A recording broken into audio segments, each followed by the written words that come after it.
काला जादू। अपने बेटे ऋषु के माथे से टपकते हुए पसीने को देखकर सविता की हालत खराब हो गई। ऐसा आज पहली बार नहीं हुआ जब ऋषु नींद से घबरा कर जागा है। हाय मेरा बच्चा, न जाने किसकी नजर लग गई है तुझे। जब से मेरे बच्चे ने 10वीं के एग्जाम में स्कूल टॉप किया है तब से रोज बुरे बुरे सपने आने लगे हैं। हाँ माँ, मैंने आज फिर से एक काले साए को देखा। वो यहीं मेरी आंखों के सामने खड़ा था। माँ मुझे बचा लो माँ। वो मुझसे कह रहा था कि मुझसे बदला लेगा। माँ कहीं ये प्रशांत। चुप कर, कैसी बात कर रहा है? दोबारा उसका नाम मत लेना। तुझे पता है ना, उस प्रशांत ने आत्महत्या कर ली, तो बार बार उसका नाम मत लिया कर।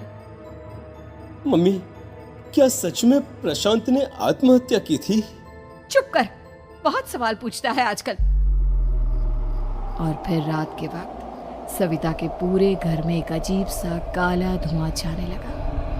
गहरी नींद में सोई सविता की जैसे ही आंख खुली उसका दम घुटने लगा। वो दौड़कर ऋषु के रूम की तरफ गई जहां उसके दरवाजे पर घूमती एक काली परछाई देख वो बुरी तरह से घबरा गई। कौन है वहाँ? कौन है? सामने आओ। ये मैं हूँ, तुम्हारी काली करतूत।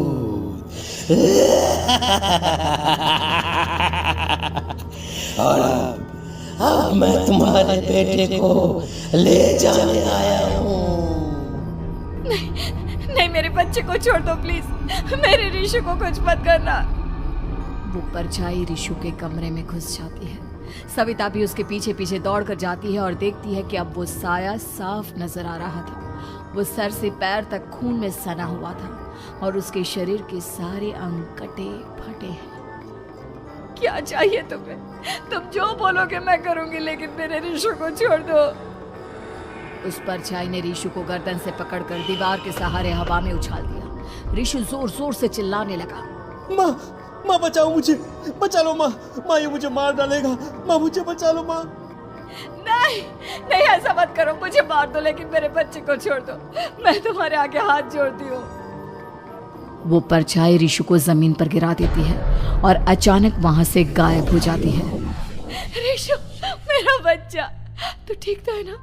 कुछ बोल बेटा, क्या हुआ है तुझे? मैं ठीक हूँ माँ।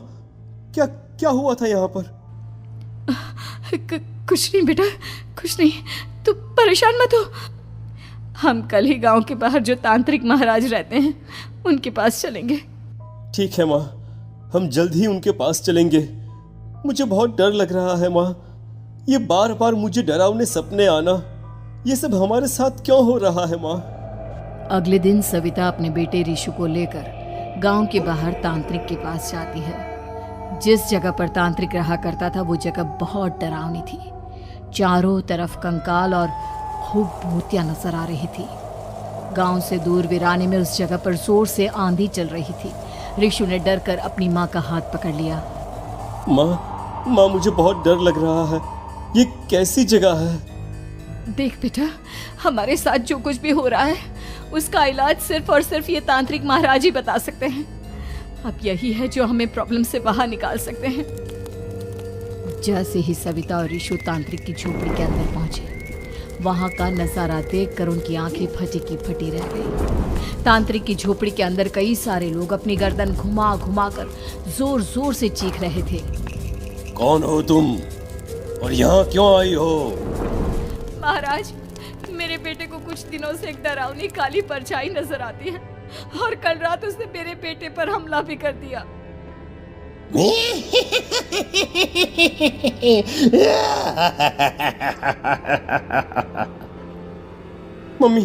मम्मी हमें यहाँ से चलना चाहिए। ये जगह मुझे ठीक नहीं लगती। नहीं बेटा, ऐसा नहीं कहते। रुक जाओ, 2 मिनट के लिए रुक जाओ। क्या कहा? काली परछाई? तुम्हारे बेटे पर किसी काली परछाई ने हमला किया? हाँ महाराज, वो कह रही थी कि वो मेरे बेटे को कुछ कर देगी। कोई उपाय बताइए महाराज, मेरे बेटे के साथ कुछ गलत नहीं होना चाहिए। तुमने किसी दूसरे के साथ गलत किया है। तो तुम्हारे साथ भी गलत होकर ही रहेगा। तुमने किसी की जान ली है, किसी को मार डाला है तुमने। नहीं महाराज, मैंने ऐसा कुछ नहीं किया। मैंने किसी की जान नहीं ली। मुझे कोई उपाय बताइए।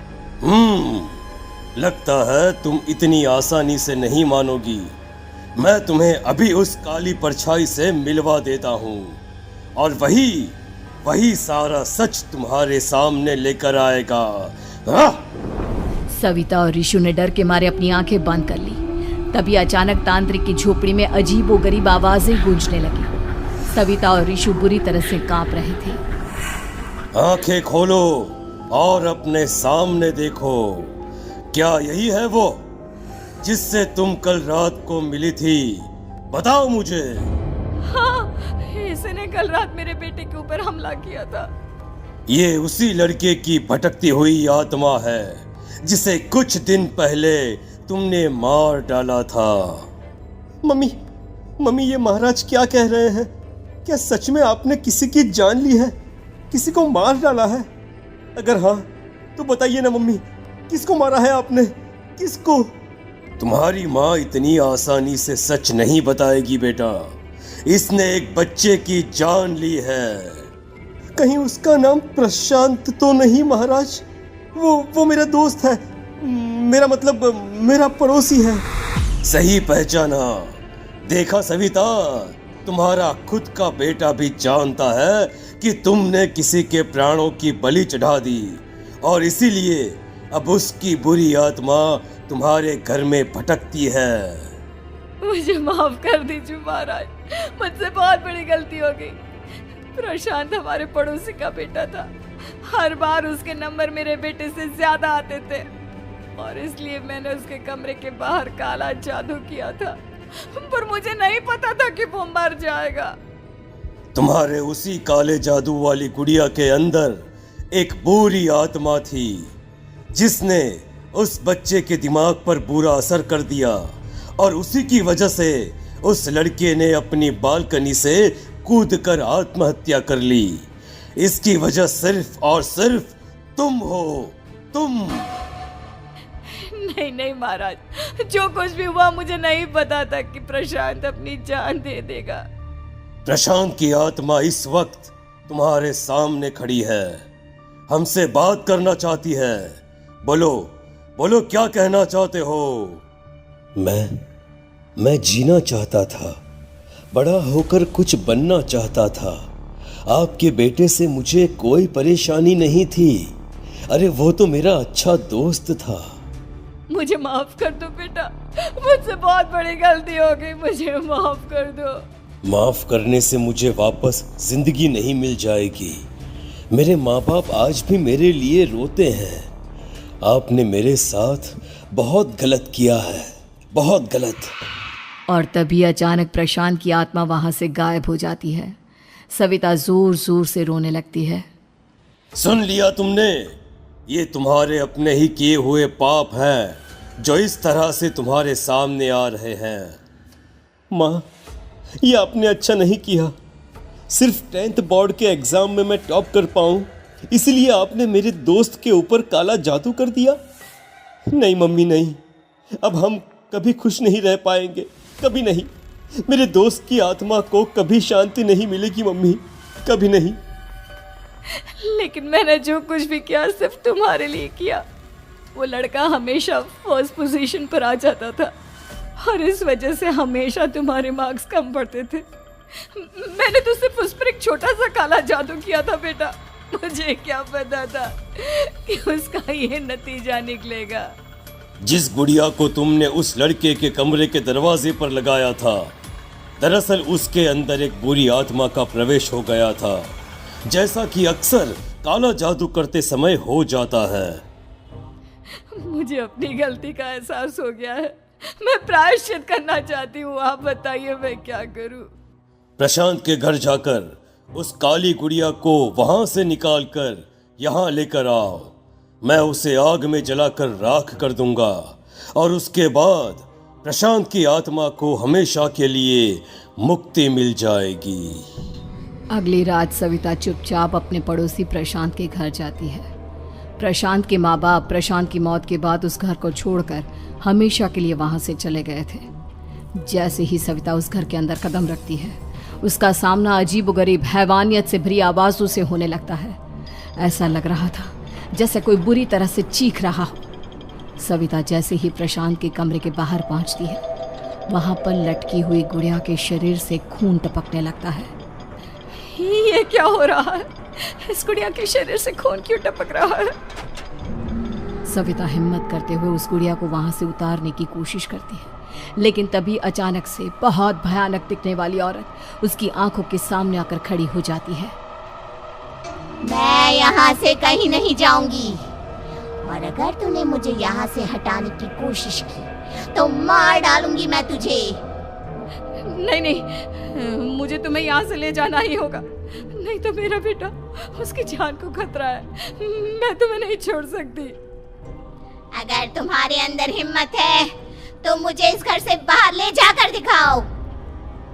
और ऐसा कहकर वो औरत सविता के ऊपर हमला कर देती है और उसे हवा में उछाल उछाल कर जमीन पर पटकती है। लेकिन तभी अचानक मौका देखकर सविता अपने हाथ में ली हुई सुई उसके हाथ में चुभो देती है। हाथ में सुई लगते ही वो औरत जमीन पर तड़पने लगती है। ये क्या किया तूने? ये क्या कर दिया? तुझे ऐसा नहीं करना चाहिए था। तांत्रिक ने मुझे कहा था कि तुझसे जीतने का सिर्फ यही एक तरीका है जिससे मैं अपने पापों का प्रायश्चित कर सकती हूँ और अपने बेटे की जान बचा सकती हूँ। और उसके बाद वो डरावनी दिखने वाली औरत एक छोटी सी जादुई गुड़िया में तब्दील हो गई और सविता ने उसे ले जाकर तांत्रिक को दे दिया। तांत्रिक ने जादुई गुड़िया को आग के हवाले कर दिया।